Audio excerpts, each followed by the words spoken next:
Hello and welcome to episode 265 of the Paint All the Minis podcast. We put the show together so you have got something to listen to whilst you are sitting at your hobby desk and painting your miniatures of any scale, genre or game.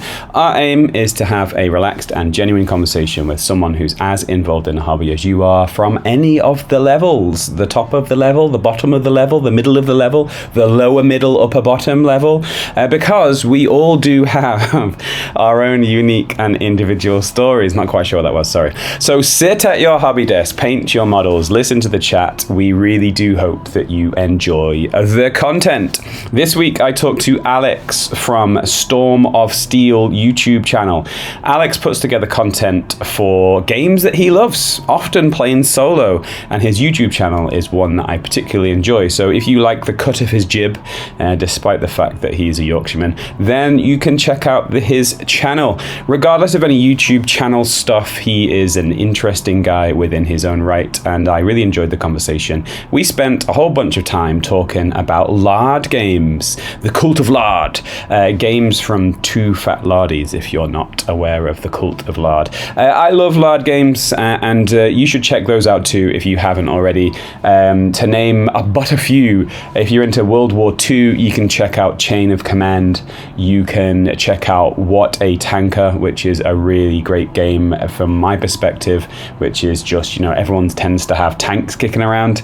I mentioned it during the show. I've got a friend who plays What a Tanker with 40k tanks, so it doesn't necessarily need to be World War II tanks. What a Tanker, Chain of Command, What a Cowboy are just three sharp practice for the really good games. I really like them. We talk about it in the show, so I'm not going to necessarily spoil it there, but you can also go through the back catalogue and you can check out some different Lard games that have been brought up in our previous shows. The Two Fat Lardies are just really great, fun, interesting guys, and the games that they create have got lots of interesting elements to them. And they're really, really good. Thank you to Alex for coming onto the show. It's always great to connect with an individual who enjoys the hobby. That's what the podcast is all about. It's all about us all doing our own little hobby bits around the world and hopefully connecting those dots. So don't forget that you can click on the link in the podcast description if you so desire, and you can join our Discord server where you can come and chat and hang out with people who are like-minded, pretty chill, pretty relaxed, pretty open-minded. We're just about to start our monthly league up again. We are playing Radlands. We've got our monthly painting competition, which is mounted. We are just rounding out, and we just started our next monthly painting activity.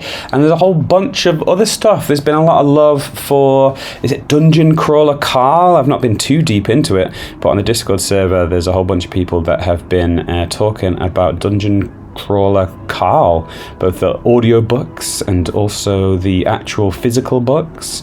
So that's really cool. So it's not just a hobby thing. So if you're just interested in anything that human beings are generally interested in, it's quite broad, then there's probably something that you can be interested in there. I talk about film quite a lot on there. I watch a lot of movies and films and all that kind of stuff. Don't forget you can dig into our back catalogue. Also, we got 200 and odd episodes that you can fire into, especially if you got like a long weekend or a holiday, or you got a big hobby project. You can kind of listen along. Make sure you listen to some that maybe pick a couple of people that you really know, but also some of the best and most interesting conversations are when you don't really have any preconceived ideas about the person that you're listening to. An average hobby nerd, or someone that's created a game or some artwork or something else that you've never heard of before. There's a couple in there from video games developers. So there is it John Che? He's a video game developer, and he develops a video game. One of the video games that he developed was like Dungeons and Dragons, but you're not playing Dungeons and Dragons. You're playing somebody who's playing Dungeons and Dragons in someone's basement. That's pretty interesting. Blue Manchu, that's the name of the company that he is involved with. And also we spoke to the creative art director from the Total War Warhammer games as well. I forget his name, apologies, but yeah, that was a pretty cool episode too. So anyway, have a dig around, have a poke around, get a sharp stick and kind of have at it and kind of poke around and have a little bit of a listen in. And if there's a particular episode that you've really liked, give me a shout. Shout out on the Discord server, because it'd be good to kind of go back and have a listen and have a little bit of chat about that. But anyway, that is enough of the pre-ramble. Let's go!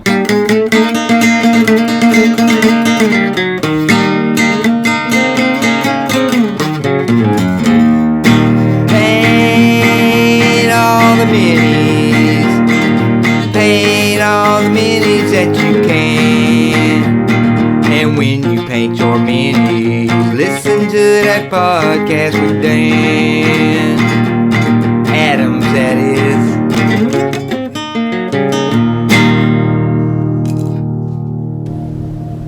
This is Seamus. I'm a wargamer, like you. Not too long ago, I too had an enormous backlog of unassembled and unpainted miniatures, and I struggled with what to do about them. But then I discovered Paint All the Minis. The podcast, the website, the Facebook group, everything about it geared towards making me a better hobbyist. I can paint faster with better detail, stronger shading, stronger highlights. Everything is just better because of Paint All the Minis. So hey, I am here with Alex from Storm of Steel. How's it going, Alex? Nice, very well, thank you.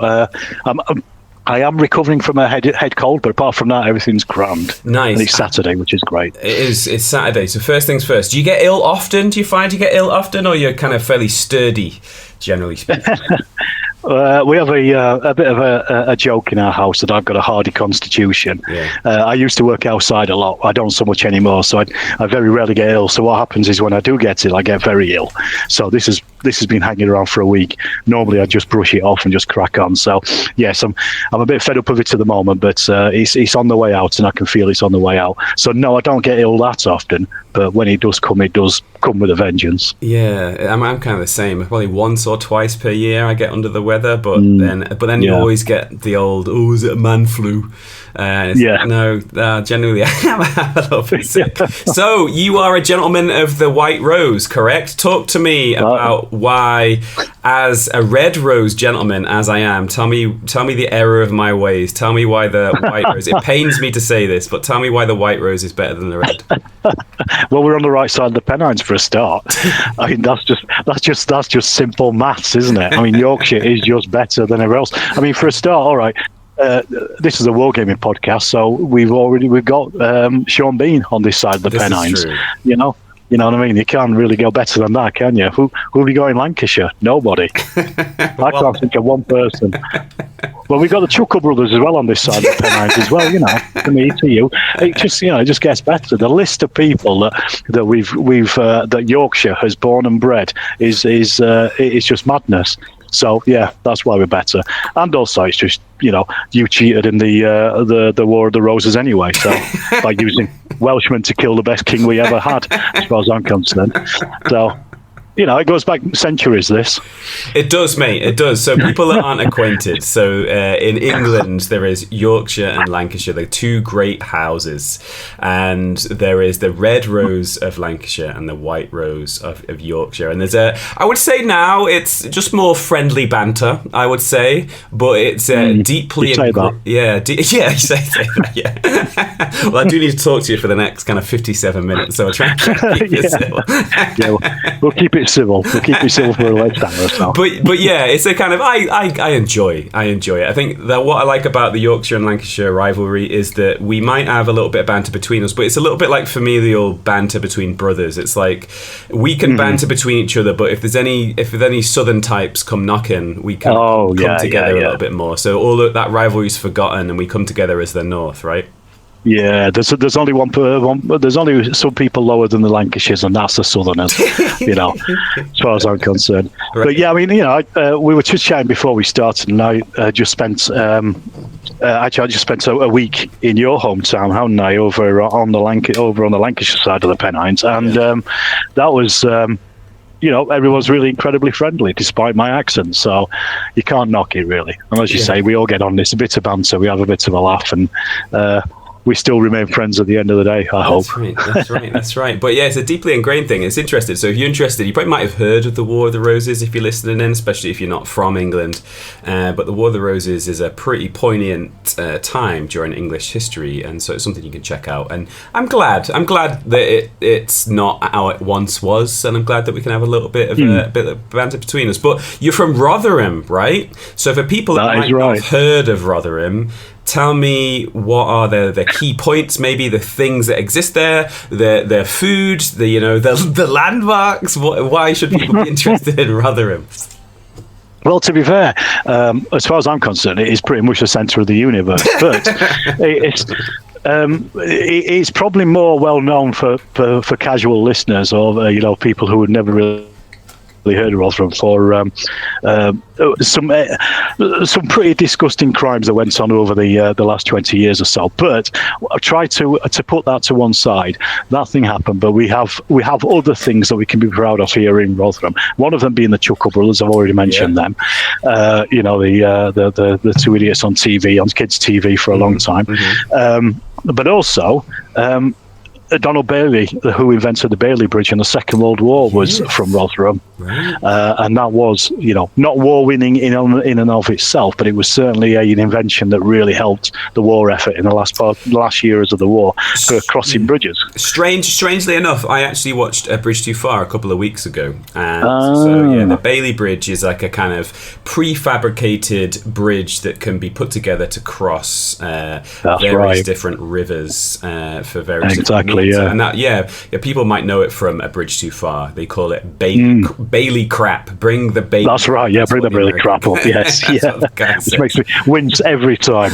But yes, it's such a various things like this had been developed elsewhere, but not too many of them. I think there's one in the First World War that was used, but it was pretty big and cumbersome. But the Bailey Bridge made things a lot easier to carry and transport and put together as well, and quickly. So then you could get tanks and all sorts across it. So it was once you found all the bridges had been destroyed on the big rivers of Europe, you definitely needed something to get across them, and that was it really. And it's a big steel city or steel town, Rotherham, right? Yeah, it certainly used to be. I mean, it still is a little bit on the border between Sheffield and Rotherham because we border onto Sheffield. It used to be a massive market town, but then the Industrial Revolution happened and Sheffield blew up with its steel industry and basically took over Rotherham in size, which is why Rotherham's a town, whereas Sheffield's a city.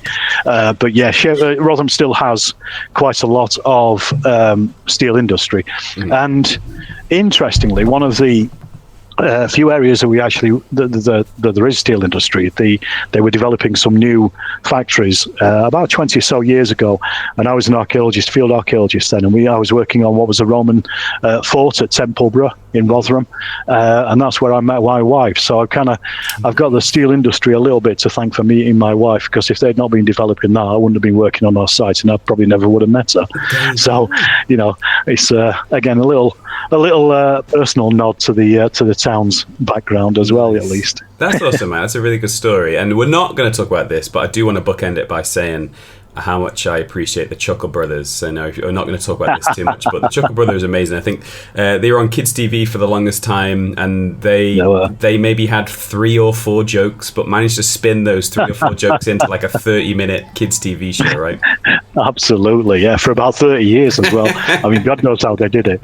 There is actually, you don't want to talk about this, so I will quickly mention this. There are 2 other Chuckle Brothers that nobody ever knows about who've been doing, I think, they've been doing pantomime for the longest. They're the longest performing pantomime artists in the world, I think. Right. And nobody's ever heard of them because they're not on TV, but they're their older brothers. Right. So there you go. There you go. We'll end the Rotherham journey with that little tidbit that people can go and research more if they so desire. Awesome. But we're not here to talk just about Rotherham and the Chuckle Brothers. We're here to talk about you. So give us a snapshot of yourself and your YouTube channel. What is your YouTube channel's name, and what can we find if we were to go and check it out? All right, it's Storm and Steel Wargaming. The name comes from Ernest Younger's book from the First World War about his experiences of the First World War, and I actually first gave it to a blog that I'd been writing. I wanted to write a new blog. I'd written like personal blogs and stuff at the time of the blogging years, and I wanted to write a wargaming blog, and I wanted a name. Storm of Steel kind of worked. It's got nice alliteration.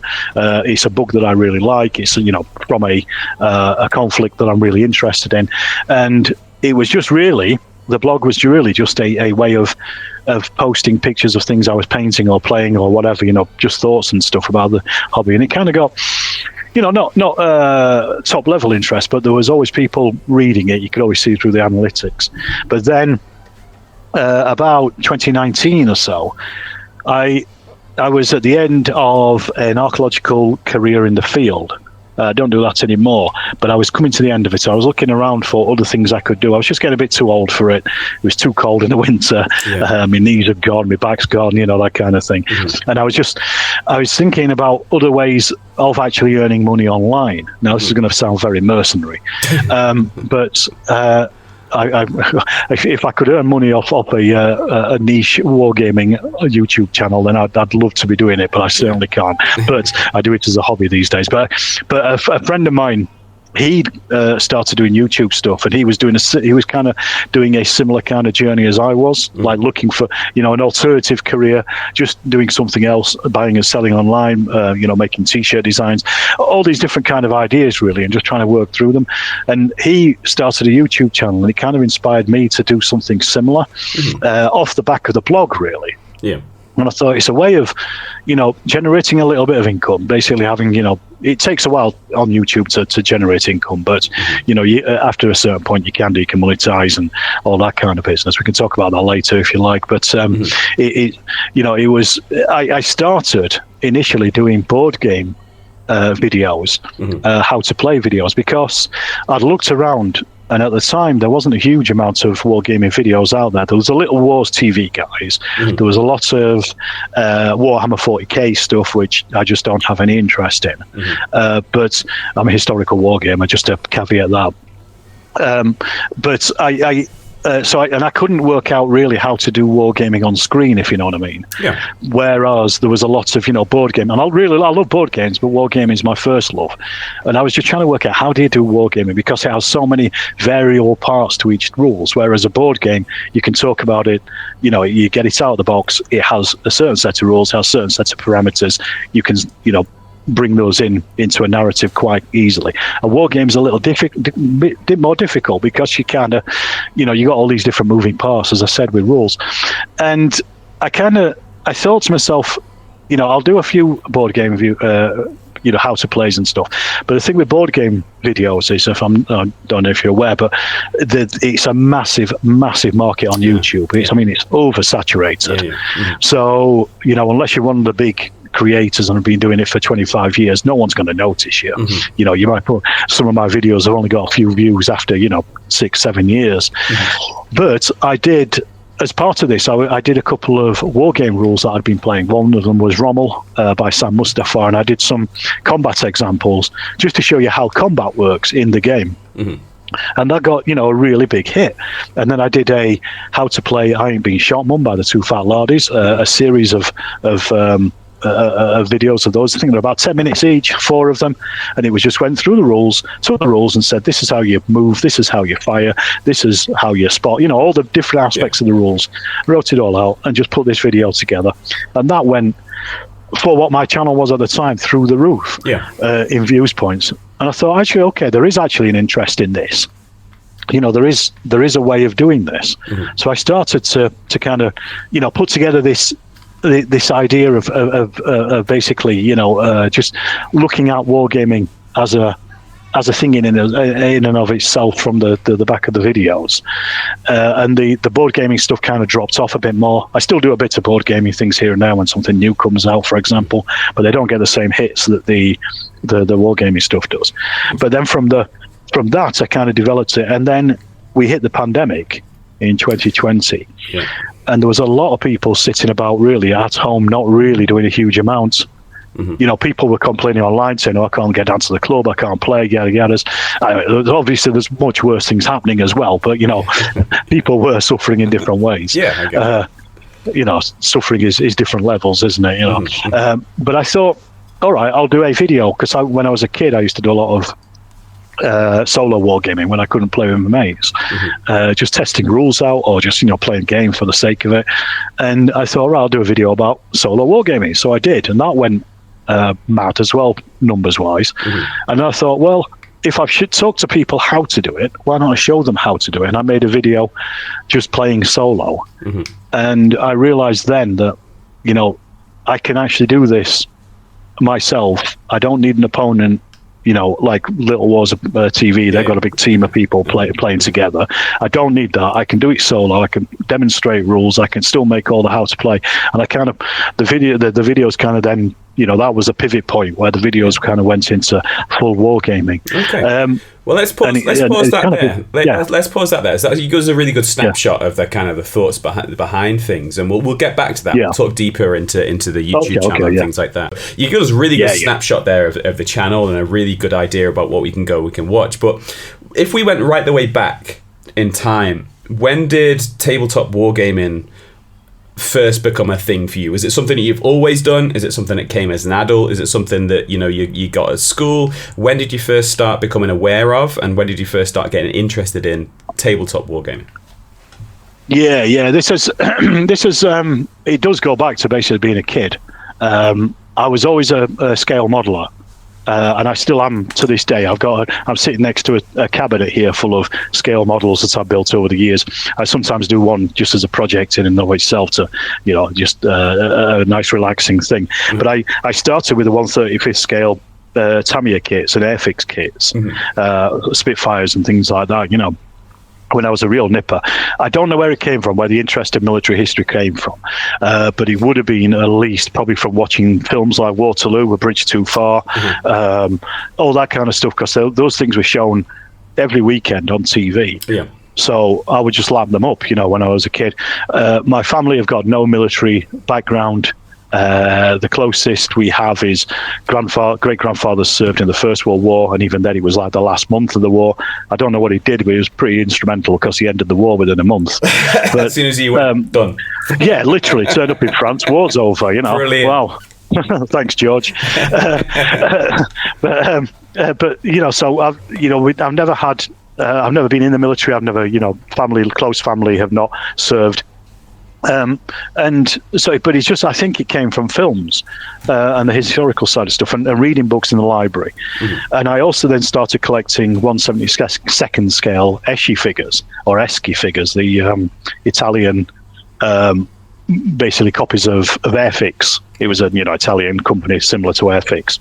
I always preferred the Eschi ones to the Airfix ones because they were just more detailed.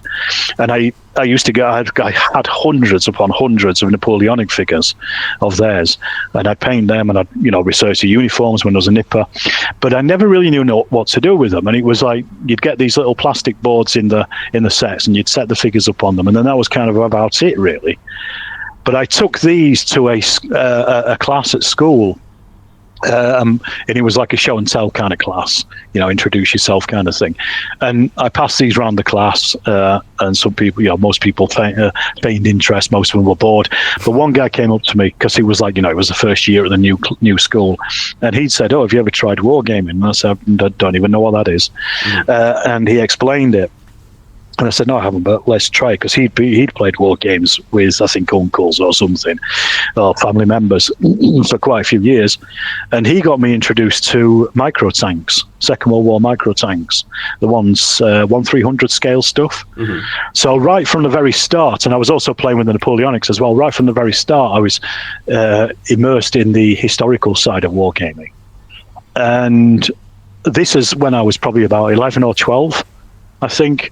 I'm 51 now, so that's 40 years ago, thereabouts, and it's not stopped since then, and it has always been at least 90% historical wargaming. Now, we even had, you mentioned teachers and things, we even had a club at school where we used to spend I think it was our Monday lunch breaks in the history teacher's class playing war games while he marked work and stuff. So he didn't want to go and sit in the staff room. He just basically worked over lunch while we all sat and played games and stuff in his rooms, which was brilliant. Yeah. Then he got shut down by health and safety matters. Very big boo.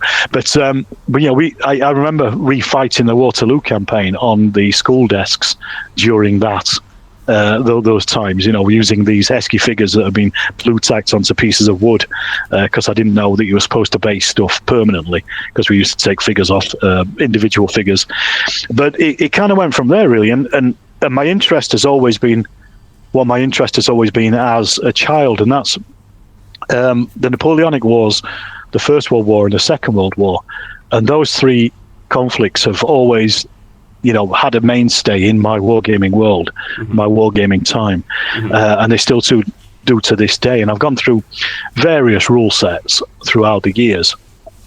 When I was a kid, I used to write my own, but it was based mostly off Warhammer 40k and Warhammer Fantasy. So if we could just go back, how seriously were you taking your painting and the craft? The art craft, was it just, you mentioned Airfix models, but then you also mentioned using other models because they were more detailed? So were you seriously taking a bunch of time to make things look realistic, or were you just putting them together and then running around the front room making noises?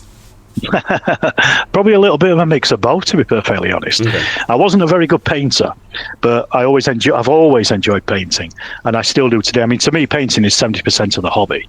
The 30% is the other stuff, just because that preparation time, it takes so long. But I painted all the Eschi figures that I had.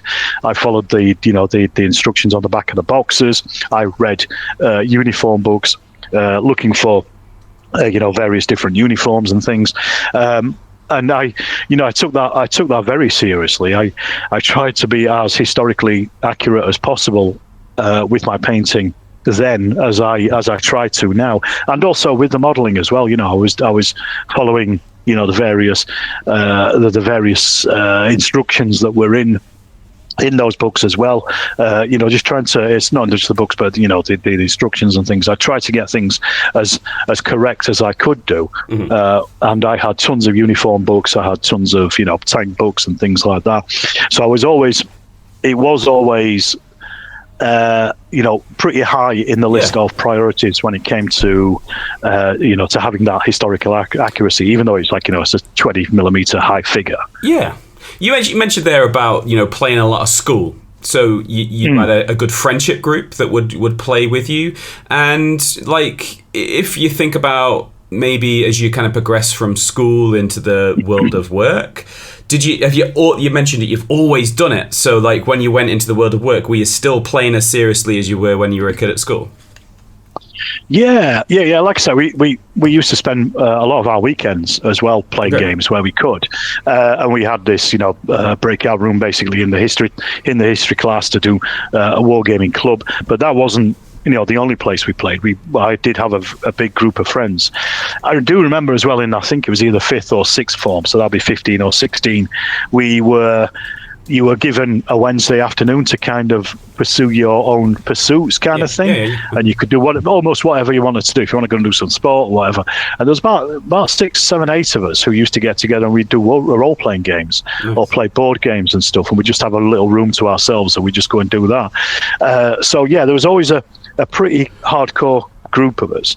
A lot of guys got into 40k. And I think this must be 2nd edition 40k. If I'm thinking correctly. So it's like the end of the 80s. 1990 probably at the earliest. And Warhammer Fantasy Battle. And I kind of followed suit simply because it meant playing a game. More so than the game itself. I was more interested in playing the game for the game's sake rather than being particularly interested in 40k or anything. And I think that's probably some of the last times I ever played those Games Workshop games. And as I say, it was more to do with the fact that I was playing with somebody. I was actually partaking in a game. It was the playing of the game. So if we move on to adulthood, right? So you're playing games as an adult. Could you pick out a couple of games that you played as an adult that you really liked and really enjoyed playing?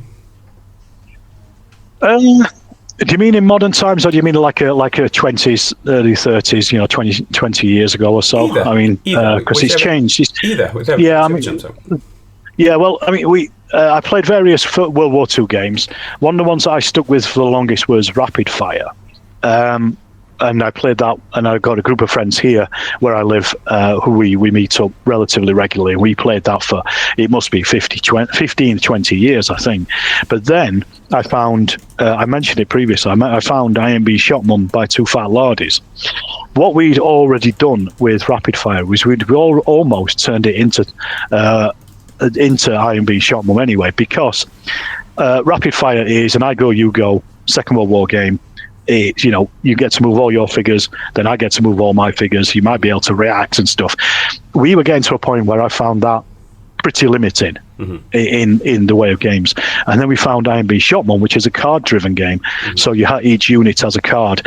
You draw the card out, but you don't know if the turn is going to end as well. So it creates a bit of friction. And then that meant that we were doing that, but we were using playing cards to activate units. So we were kind of already playing it anyway. And I just thought, well, actually, why reinvent the wheel? We've got a set of rules here that works very well. Let's just play those. So we kind of switched over to Iron Shotman, which basically opened my eyes to the cult of Lard and all the other Two Fat Lardy games. They're good, aren't they? Let's kind of poke around there for a little bit. So, this could be a long. This could be certainly a longer podcast if you want it to be. If you want me to talk about Two Fat Lardy games. But if you talk about rules writers that have a really big cult following, a group of people that are very, very passionate and very territorial about the games, talk to me about why that might be, and why are people so passionate about the land of Lard? Well, it's difficult to. I mean, obviously, I can't speak for other people. I can only speak for myself. The thing with Two Fat Lardies is, the first game I got from theirs was Through the Mud and the Blood, First World War game, which is a large First World War skirmish game. So it's about platoon level, about 40 figures. You can make it bigger if you want, but works better about 40 figures a side. And I read it, and this is when we were deep in the rapid fire days, and I just could not understand it. Because the concepts in it were so different to what I'd normally played. Stuff like Warhammer, Rapid Fire, the previous games to that kind of stuff where you take a turn, everything moves. You take a turn, everything moves. And I was trying to get my head around it. We tried to play it, but what we couldn't understand was the concept of the command in it. Now, this is a thing, Two Fat Lardies games are always better when you have somebody who knows how to play the game very well, who can talk you through it and just give you examples of what to do, how to do it, and where to go from there. Because if you just tried to play it, you would end up with piecemeal attacks. You get absolutely hammered. You would, and you'd have a very unsatisfying reaction to the game, which a lot of people do. But if you actually sit down and you take the time to go over it, and they are games that really reward replay, a lot of replay, and their things start to actually really fit in. And I know that kind of sounds like the kind of bore that says, oh, you should watch all of it before you make a judgment, that kind of thing. It's like, no, but these are games that really deserve replay. And for me, I'd say I can't speak for the rest of the in inverted commas Lardy community. What I find is, it's a very welcoming community anyway. If you go to a Lardy Games Day, you will have a great time. It's not, they're not competitions, they're narrative games. It's about, their tables always have people laughing around them at War Games conventions, which is an instant draw. They're always crowded. There's always people hanging around them, watching and laughing and having enjoying their hobby, whereas you sometimes look around the rest of the hall and everybody's got this dour face on their as they're working out their moves or whatever. And you find that wherever you go with Two Fat Lardies games in any convention. But what I find as a rules writing exercise, and I could wax lyrical about this for a long time, as a wargamer, I'm interested in command and control and communication versus fog and friction, the fog of war and friction. It's I think it's a NATO thing. It's C3 or 3Cs versus 2F.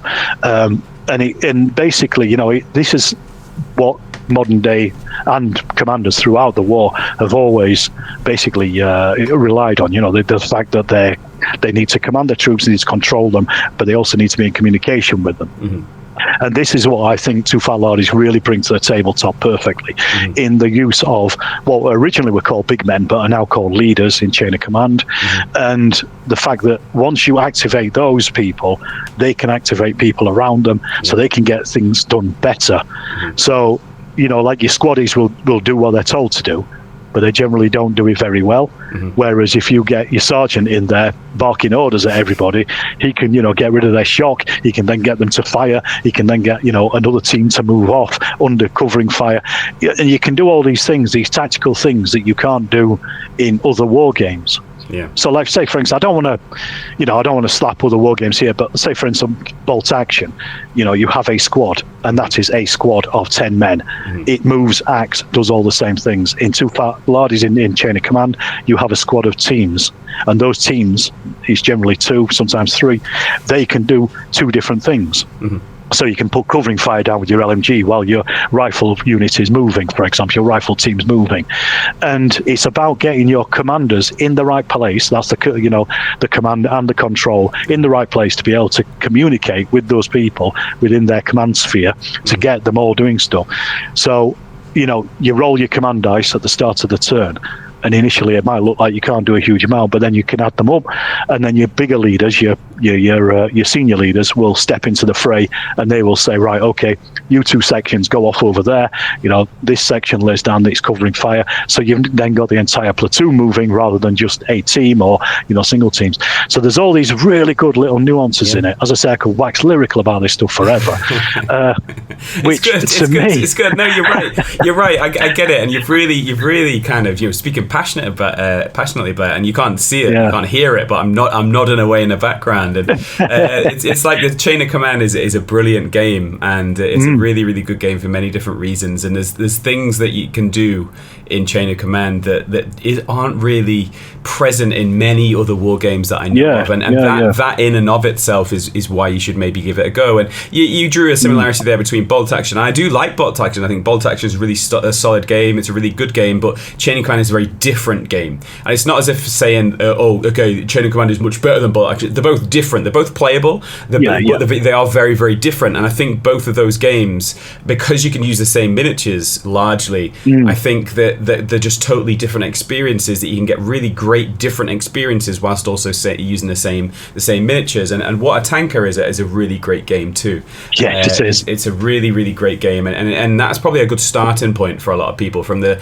Lardy games that I played. What a Tanker is probably a really good starting point, because you just probably have some World War II tanks kicking around. I've got a friend who actually uses Warhammer 40k tanks. Oh, really? Yeah, he just assigns. Brilliant. He just assigns. This is a Panzer IV. And that really works well. And so that's a good starting point. It's a really good game too. But brilliant. Yeah, it's just really good games on the whole, and there's not too many games that are like that. There probably are similar ones that are kicking around, but I think those are the first ones that I saw that were very, very different. And everyone I speak to that likes them are just really passionate about it. So as you kind of move to kind of more modern day, like just maybe pre-YouTube channel, how often have you been playing before your YouTube channel? Is it something that you do weekly? Is it monthly? You mentioned that you really enjoy painting too. So like how much in any one given month, what you're doing and how much of it are you doing? I'd say, as I mentioned, painting is probably at least 70% of that. So in a given month, I would probably at least paint in a week a good few hours. I find that you can sit down and you can do half an hour. You can get quite a lot done on whatever it is you're working on. A weekend, you could probably spend a couple of hours here and there, snatch, just doing a bit of painting in the evening, and you can quite easily, quickly turn quite a lot of stuff out. So I spend a lot of time doing that as well. I work at home as well for a large part, so it means that I can, before work in the morning, if I'm up early, which I generally am because my wife commutes quite far away, so I wake up generally with her. So I'll spend an hour before work doing a bit of painting, and same again at the end of the day as well, where she's coming home. I'm a bit of a loose end when I've finished, so I kind of do a bit more painting then, once the cats are fed, of course. So you can fit things in around places. Gaming, I go to a group once a week, so that's on a Thursday, so I do that pretty much. That's a weekly event. I've not been down for the last few weeks because I've been working away for work, and I've been ill this week and things. A few other things have come up as well because sometimes I work away, so I don't always get down there every week, but I try to. And prior to joining the club, I used to play at home with friends anyway, but we have recently moved we're in the middle of decorating at the moment, but I do have my own separate war room, which I'm sitting in the moment. Nice. Unfortunately, I say unfortunately, but it's right. Everything is stacked up at the moment because a few months ago we got things. We got the upstairs completely replastered. So we were waiting for that to dry. It's been redecorated now, but I'm about halfway through getting everything back into order. But once everything is in order, I've got my painting table set up, but I can also set up a 6x4 table in here as well. Yeah. So this is where I do a lot of my filming. But I will also have people over as well, and I'm gonna do that. Once I've actually got this war room actually sorted out properly, I'll get my mates to come over and we'll spend a day or so, every couple of weeks or whatever, to come round and play some games. Nice. So I play pretty regularly, really. Once a week is regularly. That it's easy to forget that there's lots of people that don't play weekly. Like, a lot of people think once a month is gaming regularly. So once a week is pretty good. If we kind of probe around painting a little bit, you mentioned that you paint more. So how seriously are you taking your painting? Are you going really high level with it? Is it just basic tabletop standard? And do you think that your craft is still developing and evolving, or are you just kind of within yourself, you're not really pushing the envelope when it comes to your skill development? Well, I've got two different techniques for painting. One is for the figures, for the tabletop, and one is I mentioned them, for the models. So a model kit, that they don't happen so often, but I will take a lot of time over the painting and doing the weathering and things, and that is a very developing skill, because I'll watch things like don't know if you've seen him, Night Shift on YouTube, who does some amazing model kits. I've taken a lot of his techniques and I tried them out on these model kits, and I just I mess about with those, and I really go to town as far as I can with my skill set to do something nice with them. I just enjoy that process of having a model kit finished and gone through that process. With the tabletop figures, I mean, I try my best to do good things, but I don't sweat the small stuff, because I'm very much a proponent of the 3 foot rule, which is if you can't see it at 3 foot, don't paint it. But that doesn't mean so. Like, for example, most of my gaming is in 15mm. 99% of it's 15mm, because that's what I kind of started with. We've already mentioned it. I'm a Yorkshireman. I've got short arms and long pockets. I don't like spending money unnecessarily. The 15mm is a very good, it's a very well priced figure. Loads of figures out there that you can get. Loads of ranges, loads of different periods, everything and everything under the sun. And the thing is, you can get away with quite a lot on them. And because I paint a lot of Second World War stuff and First World War stuff, a lot of their uniforms are relatively drab anyway, apart from maybe German Fallschirmjäger or the SS and things.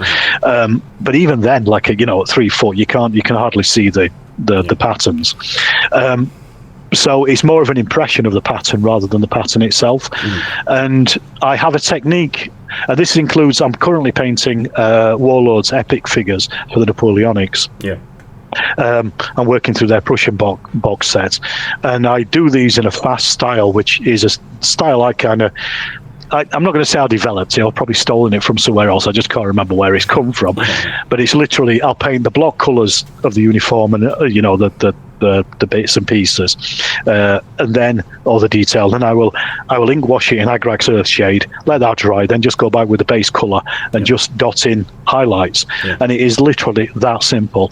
And it looks, as I say, from 3 foot, it looks fine, perfectly fine, because the only time you're ever seeing those figures as close as you're seeing them when they're painting is when you're painting them. Nobody comes along, even at a club night or whatever, and gets these things and stares at them under a microscope. So if you've missed a crossbelt here and there, it doesn't matter, as long as their overall unit looks good.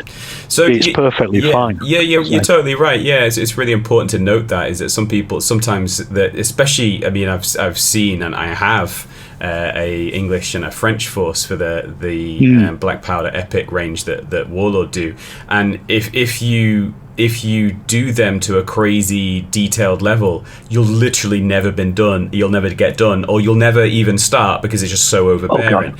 But as you kind of think about 15mm figures, and you think about different companies, you mentioned mostly World War II there and historicals. So is there any certain 15mm companies that you'd like to give a shout out of, certain brands, certain models, tank purveyors that you really appreciate, that you tend to reach for when you're thinking about purchasing a new army? Sure thing. I mean, most of my figures, a lot of my figures, not all of my figures, a lot of my figures are Peter Pig figures. They have a massive World War II range. They have a really good First World War range as well. Then they have, I don't really get their tanks because they're metal ones. These days, I'm more likely to get 3D printed tanks, and I get those through Paul over at Sabotaged. He does some really nice prints, and I don't have a 3D printer, so I get him to do it just because of the weight of them, if nothing else. But yeah, most of my 50mm are probably Peter Pig, but I've got a load of Command Decision, which were originally under Skytrex, but are now being taken over by Warlord. They sell those. They're quite nice figures. They're a bit cheaper. And you can kind of tell that sometimes a bit on the poses and things and the sculpting, but they're good for bulking out units. So like rank and file and things, they're pretty good for that. I use Flames of War figures, but I don't play Flames of War.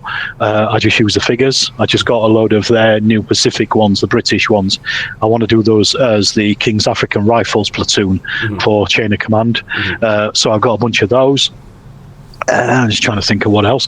I mean, there's so many 15mm manufacturers out there, but I think probably Peter Pig is probably my go-to. They've redone a lot of their sculpts, and they're very nice, the new ones. Yeah, there's so many around. I think you kind of hit the nail on the head there a while ago by talking about how cheap it can be to pick up 15mm figures. And there's lots of really great miniatures that you can pick up at 15mm scale, and you can play a lot of games that would traditionally you would think of as 28mm scale. I played Bolt Action in 15mm. I played Chain of Command in 15mm. I've played a lot of games in that 15mm scale. It's easier to transport, so if you go into a club night and you have to get on a bus or a train, it's much easier to kind of do that. It's much cheaper as well, and I don't think you'd lose too much at all, really. And in some ways, if you're still playing on a 6x4, I think the 15mm scale works better for me on that 6x4 table. It just feels a lot more in scale, a lot more kind of interesting to have that space. Sometimes when we play big games of 28mm scale, it just kind of feels like there's not really a lot of space to kind of nip around flanks or to kind of exploit certain gaps. But on 15mm scale, I think it really helps with that. And there's certain games that are 15mm, but maybe put a few too many vehicles or a few too many figures or stands on the battlefield. But I think when you can play, not by drill. So if you can just kind of get that 15mm scale, I think it's really good. So let's kind of talk about more modern day now. Let's kind of stick maybe just still pre-YouTube channel, but like what games would you really pick out that are games that if I said, hey, let's play this, you'd get really excited about? What are you playing? What are you excited about playing modern day? Chain of Command. Yeah. Pure and simple. It's to me, it's hands down the best war game out there, and I played it. It's probably just before the channel started. That's pretty much when I started playing it. Very nicely, Lardy Rich invited myself to be one of the playtesters for Chain of Command 2. So I've been playing that for the last over a year before it was released, and giving feedback and things. But I think that was partly because of the fact that I've emphasised it so much on the channel. That he was quite pleased with that as a free publicity. But I play it because I like it, and I like it because I play it. If that makes sense. When I said that, we play down the club, myself and my mate Dex, and we pretty much play Chain of Command over everything else. If you were to offer me a game of anything and then said, "Oh, do you fancy playing Chain of Command instead?" I'd go Chain of Command. What do you like about it? What would you say are the key mechanics or key ideas that keep you coming back for more? Well, I kind of mentioned it previously. It's the command control communication part of it. It's the fact that the patrol phase is such an innovative aspect of the game that no two games, even the same scenario, even the same forces, is going to be ever the same again.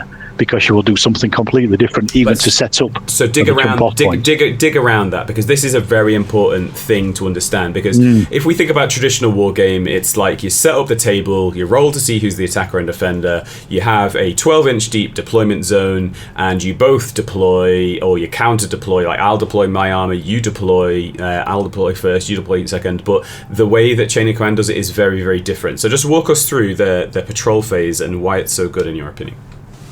Well, you have this thing, as you said, there's this thing called patrol phase. Each side generally has either 3 or 4 patrol markers, and you set those up depending on the scenario. There's 6 different scenarios in Chain of Command rulebook, depending on which scenario you're doing. So it's like from the probe through to the attack on objective, for example, or attack on a flank.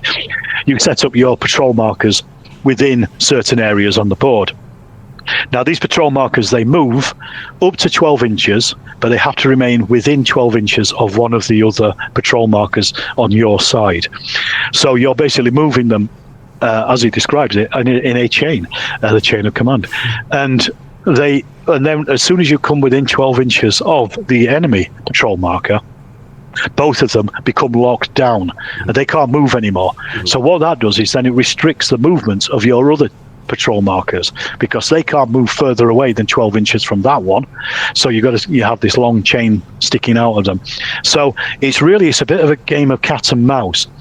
And then, sorry, Lee, let me just explain a little bit further. Once all of the patrol markers are locked down, you go into what's called the placing your jumping off points, and you do it seems complex, but it's not. It's quite a simple test. Just you line up the closest 2 enemy jumping off point, 2 enemy patrol markers against your closest one, and within the triangle that creates behind it, you can place a jumping off point within that triangle somewhere on the board in cover. I'm probably not explaining this particularly well. No, you are. Yeah, it's good, and it's really great. And so the whole point is that it changes the battlefield, because if you're trying to attack a certain objective, maybe it's a farmhouse, you can potentially change the point where you deploy, where your troops come in from. So if you're not fancying a certain angle and you think there's more cover from a different direction, and I've not looked too deep into it, although I've played Chain of Command a lot, I get this idea that there's like little scout troops that are like finding where the enemy is, and then as soon as the enemy has spotted each other, a firefight begins, and it's like, okay, we've advanced to contact now, and then like you kind of get this idea that one scout's kind of sending a message back, or one of them's running back and saying, we contact here, and then that's when the battle begins. That's when it's joined. And I can't think of any other rule set. There probably is, but I've not seen any that have that innovative nature of the battlefield is not, it's set in terms of terrain, but how you then approach that terrain and how you approach the objective can be changeable, and that is a tactic in itself. It's not just a kind of case of, oh, I'm deploying on this side of the battlefield, you're deploying on that side of the battlefield. That seems to be a little bit boring compared to this patrol phase. It's brilliant. I like it.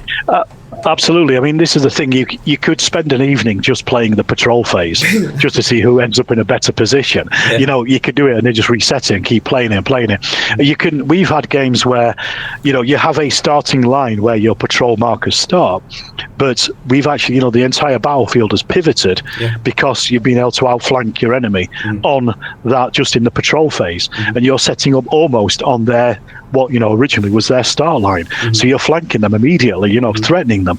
And people say, oh, you can win or lose the game in the patrol phase. I don't think that's true. It will certainly make it a lot harder if you don't think about it.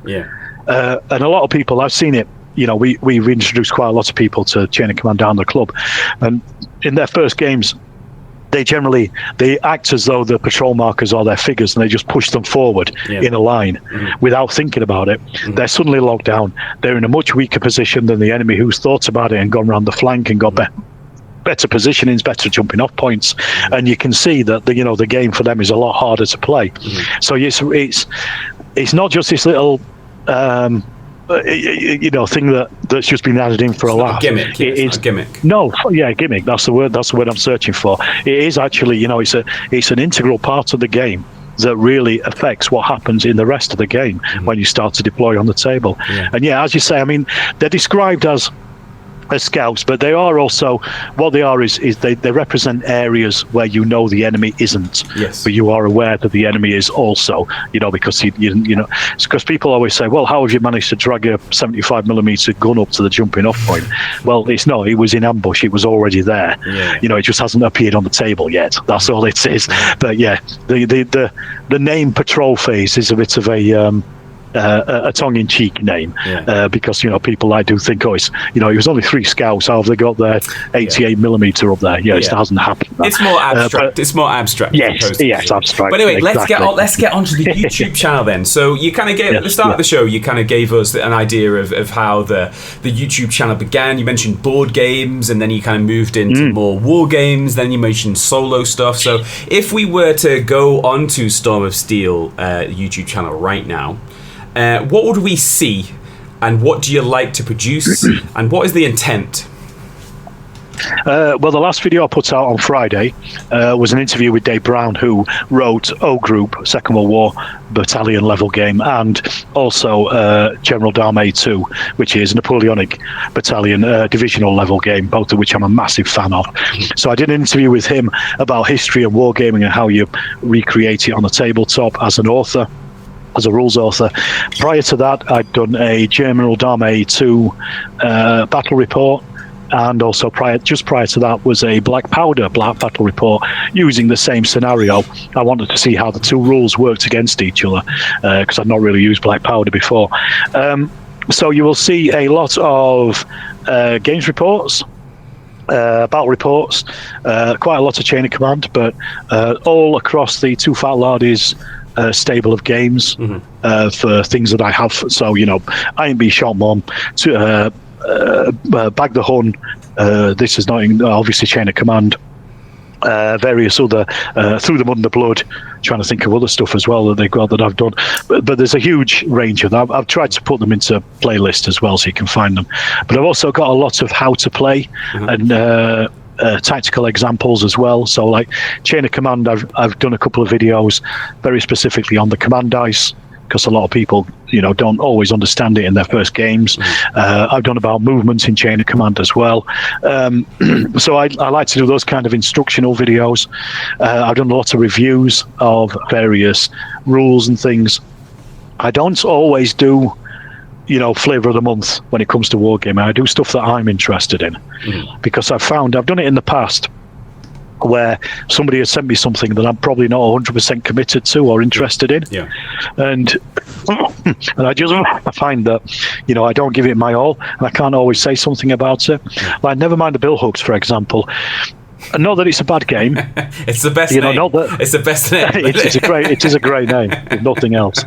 I mean, the game, I've not actually played the game, so I don't even know. But it's a period of history I've got no interest from a warfare point of view. I'm not interested in it, so I just couldn't give it a good review. So I kind of made this mistake. Somebody sent it to me, and I did a review of it, and I thought, I don't really want to do that again. So I kind of review stuff that I'm interested in. I think my audience are interested in as well, and as I say, so it's whatever I fancy doing. I don't, like I said, I don't really follow wargaming trends. Good. I mean, I honestly wish everyone was like that, and I'm not here to poo-poo anybody or say that anything's wrong, but that mentality that you have is the same one that I share, and for better or worse, I just wish everyone would be like that, because I think the world would be a much better place if it's like, this is what I'm interested in, this is what I like, I'm just going to do that, I'm not going to chase anything else, because I do bump into some people, and it's not a criticism at all, but they say I have to do Warhammer 40k stuff, because if I do not do Warhammer 40k stuff, then the videos don't do well, and I don't have a problem with that at all. But if everyone was just doing what they wanted, I think the genuine connection that you would make with people would be so much deeper, right? Yeah, absolutely. I understand. You see that somebody is passionate about something, and I mean, like if I did a Warhammer 40k video, I have no interest in it. I have no interest in the rules. I've got no interest in any of the factions or the history or the lore or whatever, any of it. So that would just come across in spades. There'd be just no point in me doing it. I wouldn't enjoy doing it. It'd be like dragging my feet to do it anyway. Whereas I am happy to set up a table for Chain of Command the next day. You know what I mean? I'm putting it out, getting excited, thinking about filming a game of it. And I think, just thinking about what's going to happen and stuff like that, and I think, definitely that comes across in people's videos when they're really into something. And of course, when something new comes out, I'll do a video about it, and other people will be doing a video about it. So let's say, for example, the General Dame 2 rules came out. There were quite a few videos about it. I put one out because it was a new set of rules. But that doesn't mean to say that I'm doing it because I'm chasing those views. I'm doing it because it's a set of rules that I'm interested in looking into. I'm not just doing it because, one of the big companies has produced something. And again, I've fallen into that trap as well. With Warlord, they produced Achtung Panzer a little while ago. And they sent me a load of stuff, very kindly of them, like some models and things. Not the scale that I use, but they sent me the rules, they sent me the figures, kind of with an expectation that I would produce, content on it. But at the same time I was doing it, there was about 10 other videos doing the same thing. 10 other channels doing the same thing. You kind of think, like, how many times can people tell me something that, how many different ways can people tell me the same thing? So what I did was I did it slightly different. I did it versus Water Tanker, because that had already been out, and that was obviously the thing. So I thought, rather than just doing it, right, I'm going to talk about this one thing, I'm going to talk about it in context with something else, and then people can make their minds up as to which one they prefer, or which, to show there are other things out there rather than just this new sparkly thing, And then what would you say? What do you say the differences are between those two things? I haven't seen that. So, I played Water Tanker. I've heard of Achtung Panzer. So, if there's people that are maybe thinking about, a tank-based game, because there's other ones that are available. There's one called World of Tanks also, which kind of Battlefront do. They kind of coupled with the video game organization and kind of did that. So, if you kind of comparing those two games, what would you say the differences are, and do you have a preference between the two? Well, given what I've already said, I think you're probably guessing my preference is Water Tanker. I found Achtung Panzer interesting, but it didn't really hold my interest.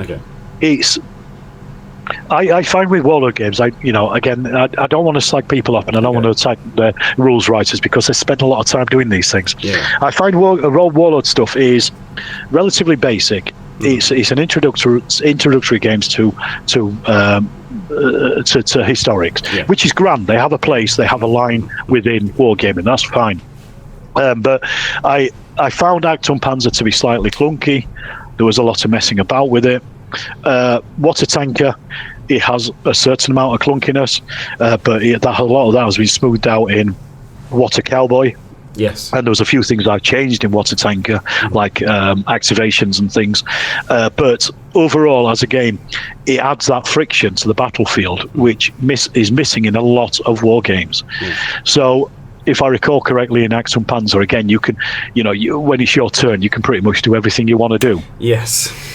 Unless your tank has been destroyed.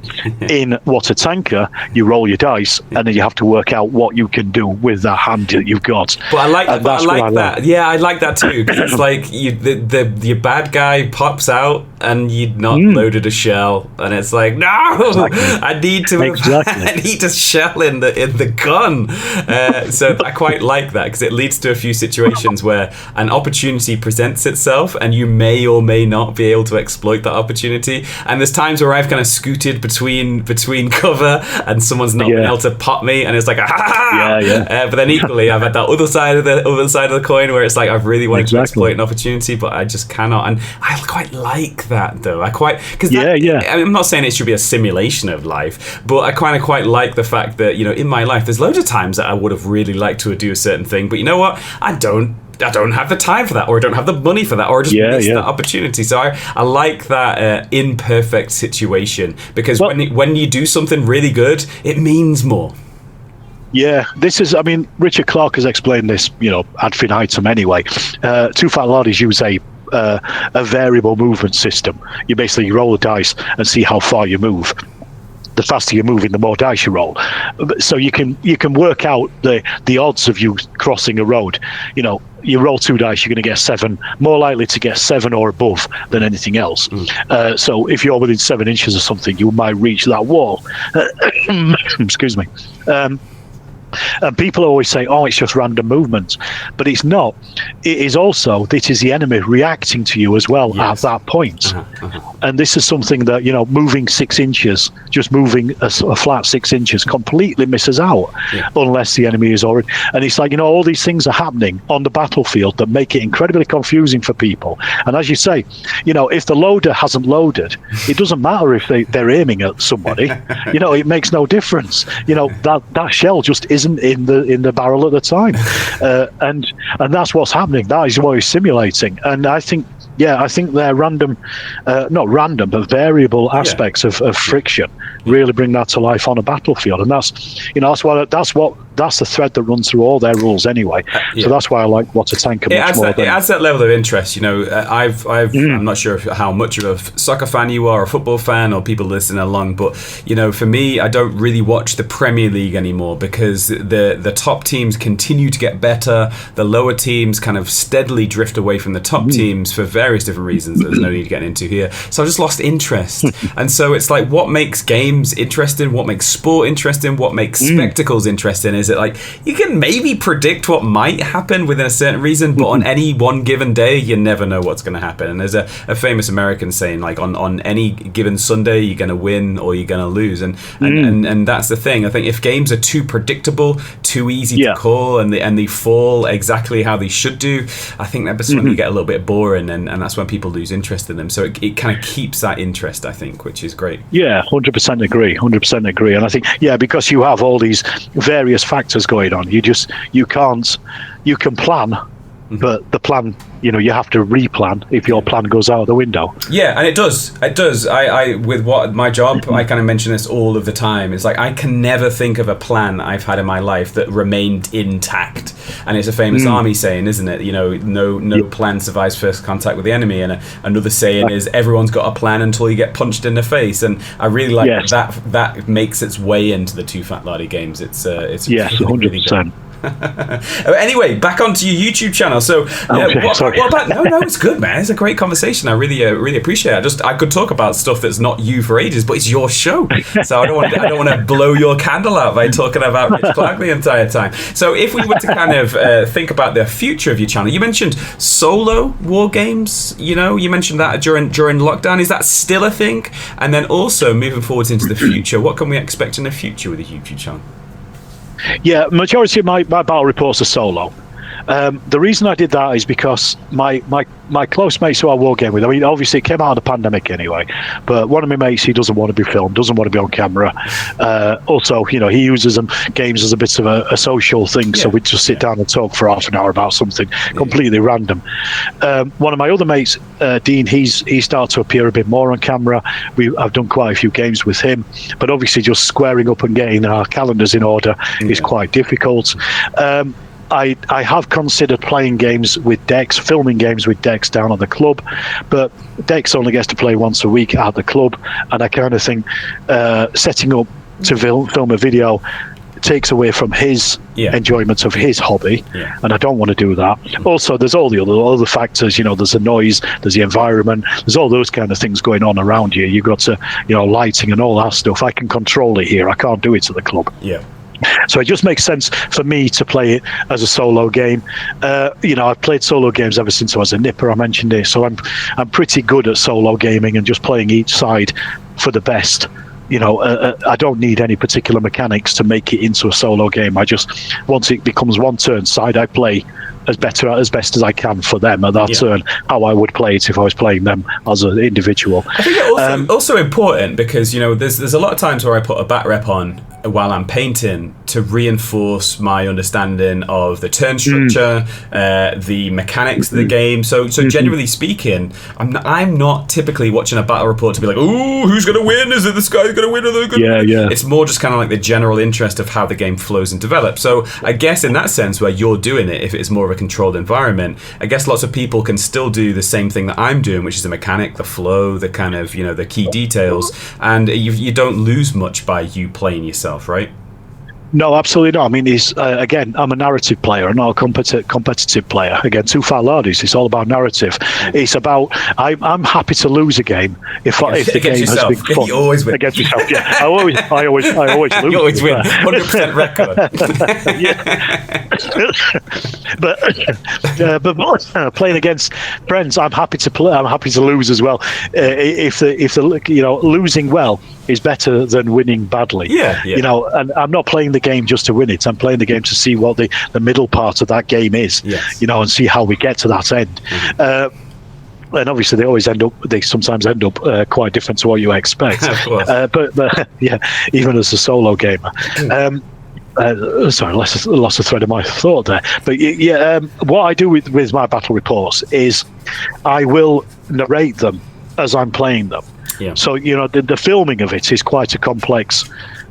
It's easy and complex because I have to think about the rules. I have to work the rules out before I start the filming, and I have to know what I'm talking about when I'm doing it. I still get stuff wrong, of course, and everyone tells me in the comments. Yeah. But I try to make it. And like you say, I try to explain what I'm doing and why I'm doing it and why it works in the rules as I'm going along. Because I also know that I talk throughout the battle report, make sure there's very little silence. And that's usually just when the dice are rolling, for example. I try to narrate it because I know that a lot of people will put a battle report on whilst they're painting. Yeah. So they're not always looking at the screen. Yeah. They've just got it on in the background. Yeah.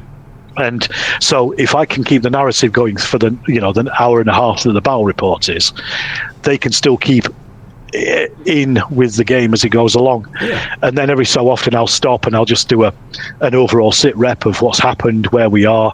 Yeah. So if it does get a bit confusing, if all the action is happening on one side and they don't know what's going on the others, I'll do an overall view of the table and say, X did this, they did this, these over here aren't doing anything yet, right, let's get back to it, and then go back into the turn structure.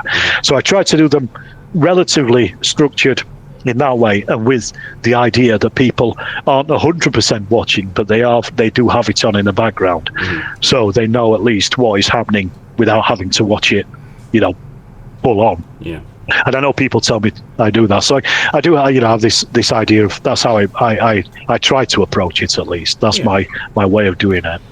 As for future, at the moment, I generally try to have a host of videos recorded and backed up. It's usually around about 10. It's currently dropping down a bit now because I mentioned we're having redecorating done in the house, so I'm not being able to set my wall room up properly for a while. I did for a bit, and then I had to take it back down again.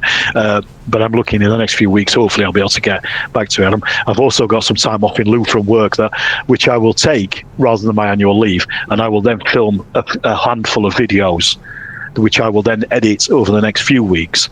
And then upload those to the channel. So I've always got this bank of about 10 or so videos just sitting waiting to go, really. And I try to release stuff about every 2 weeks. I might do, if something new has come out, although it might not be flavour of the month, but if something new has come out, I might do a review of it, and that might just get a cheeky drop midweek. But what I try to do is I try to do with videos, I try to put them out fortnightly, because I do have Patreons and channel members, and I release it to them ad-free and early, about a week or so before, so they get to see it before everybody else, and then it goes to the public at the end of that week. So because I don't do this full time. If I did, I would do a lot more for Patreon, for patrons and for channel members. I do a lot more content for them, but as it is, I can only really give them the bare minimum at this point. I'd like to do more, but I can't. It's not the bare minimum, mate. Drop it. Being regular is difficult, and you do it.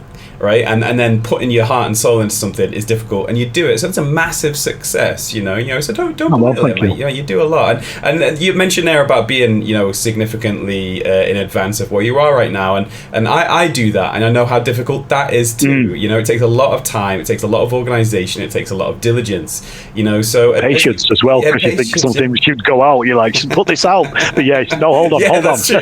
You can't speak to anyone about it because you don't want to spoil it, but that's what we got time for, mate. It's a shame. I really wish we could talk a lot longer, but we need to wrap up now. As always, the kind of hour rattles by, and I don't want to outstay my welcome and annoy your wife. I know you got to get something else done for the rest of the day, but like, firstly, just thank you for all that you do. Sometimes what we do is thankless. You get sometimes it's really nice to get some feedback and positive feedback, and if you're a fan of Alex's work, I very much encourage you to reach out and say thank you, because sometimes you don't hear too much positive, you sometimes hear more negative than positive. So thank you for all that you do. Thank you for your heart and soul. We really appreciate it. You put a little bit of yourself and you put a little bit of your soul into the videos that you put together, and I've had a great time over the last few weeks kind of watching the things that you've been getting up to, and it's a channel that's definitely subbed by me, and if you're not kind of watched it, head across and see if it tickles your fancy. But that's what we've got time for. But thanks a lot. Take it easy, and I hope you get well soon, and I hope you have a great rest of the weekend.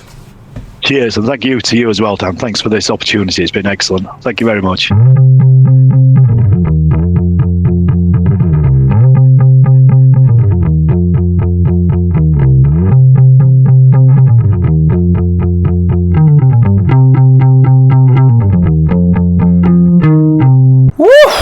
So there you go, episode 265, all wrapped up there. Thanks one final time to Mr. Alex for coming on to the show and talking to us about why Rotherham is great.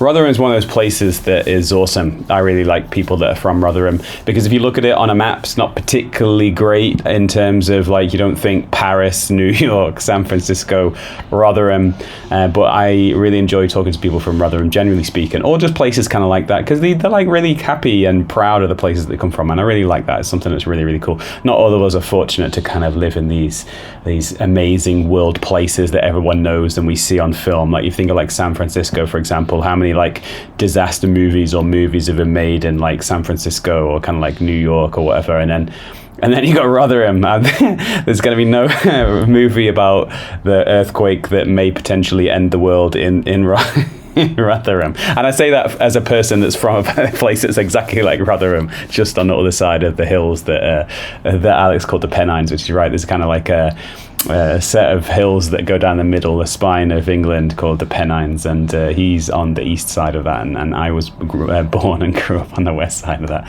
So yeah, the places that we're from, no one ever really knows. I don't really say I'm from kind of where I'm from when people ask me where I'm from. I just kind of talk about some other bigger places that people might have heard of. So if I'm speaking to someone that's from New Zealand and they say, hey, where are you from? I don't say Preston or just outside Preston. I say, are you aware of Manchester? And they go, yeah, Manchester. And I go, yeah, I'm not from there. I'm from near there. So I'm not sure if Alex does the same, because if he just, maybe we should just, not really care about whether the fact the person understands or knows where we're from.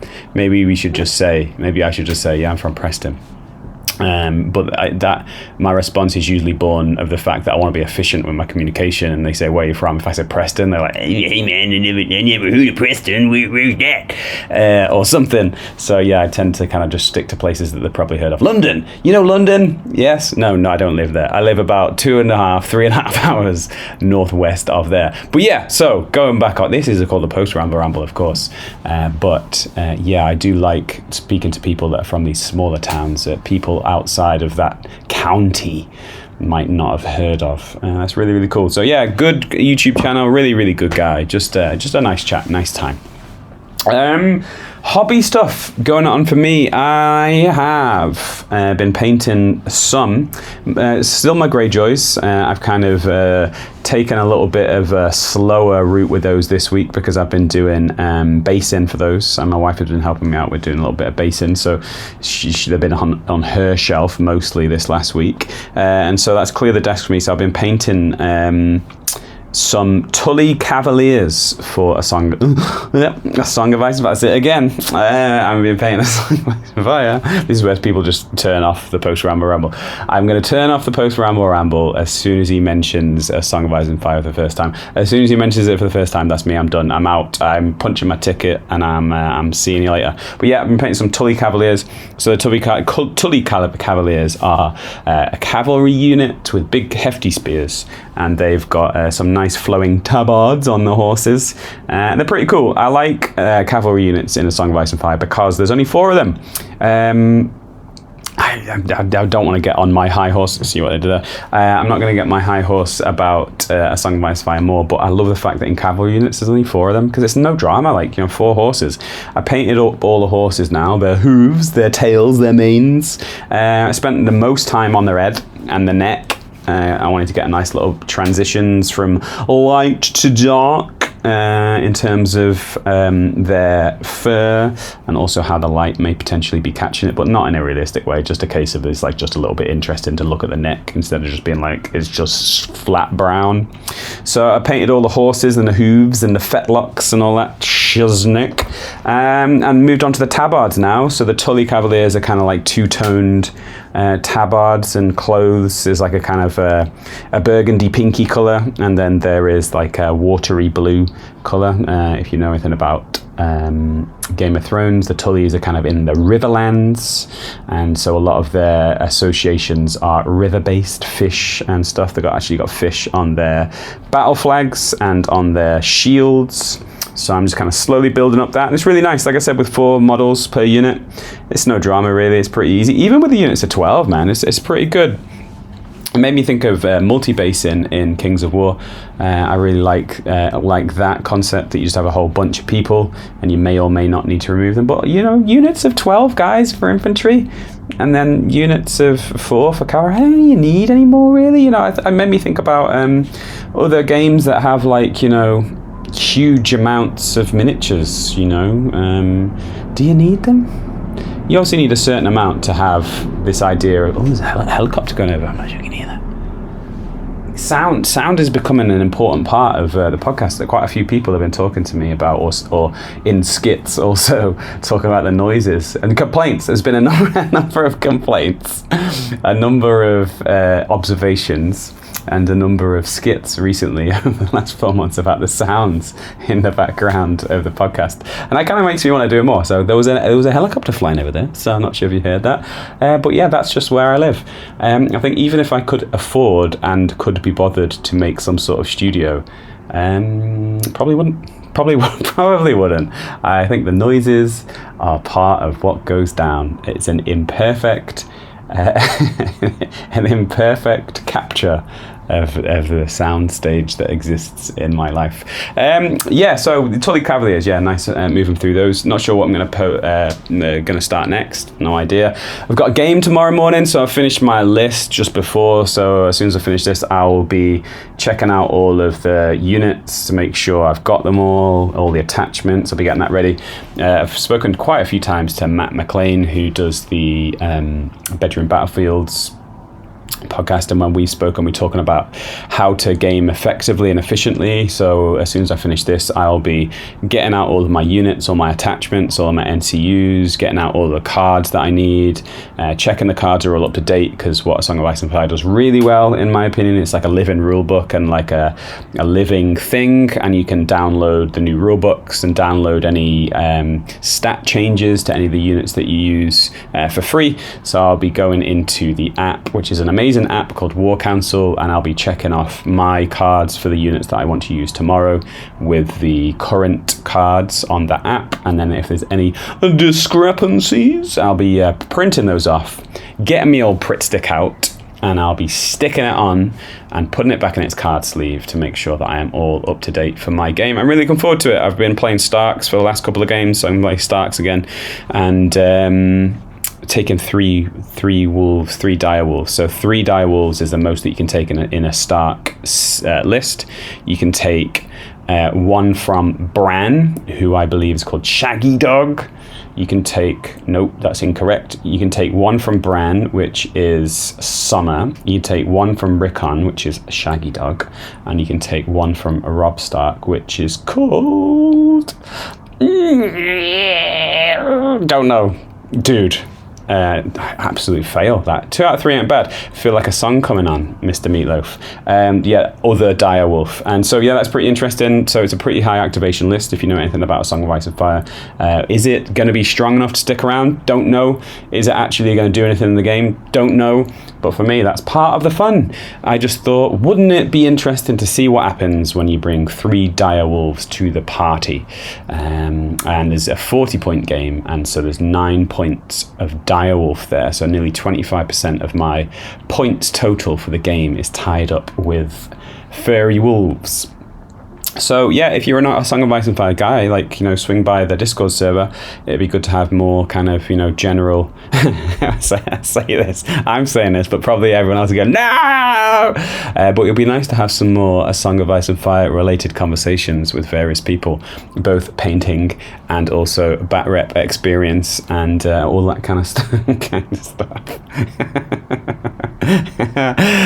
So if you don't enjoy the Song of Ice and Fire content thing, relax. There's other things to talk about. But anyway, I think that is enough of the post ramble. Standing up again this week. Stand up again this week. I stood up last week, and I think I prefer stand up. I can kind of bounce around a little bit, gesticulate around a little bit. I can totally see why a lot of radio presenters stand up when they are conducting their shows. Not that I'm likening myself to any sort of radio presenter, don't get me wrong, but I like it's like a little bit of freedom when you standing up and moving around. I like it better than you when you're sitting down, to be honest. But anyway, hope you guys are okay. Hope you guys are on an even keel. Make sure you reach out to your group, your squad, your brethren, whatever you call them.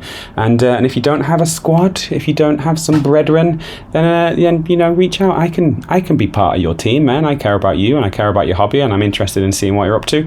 So we're here for you. We're here whenever you need. But that is enough. Let's go home. Let's have a nice weekend. And until next time we're together, keep painting.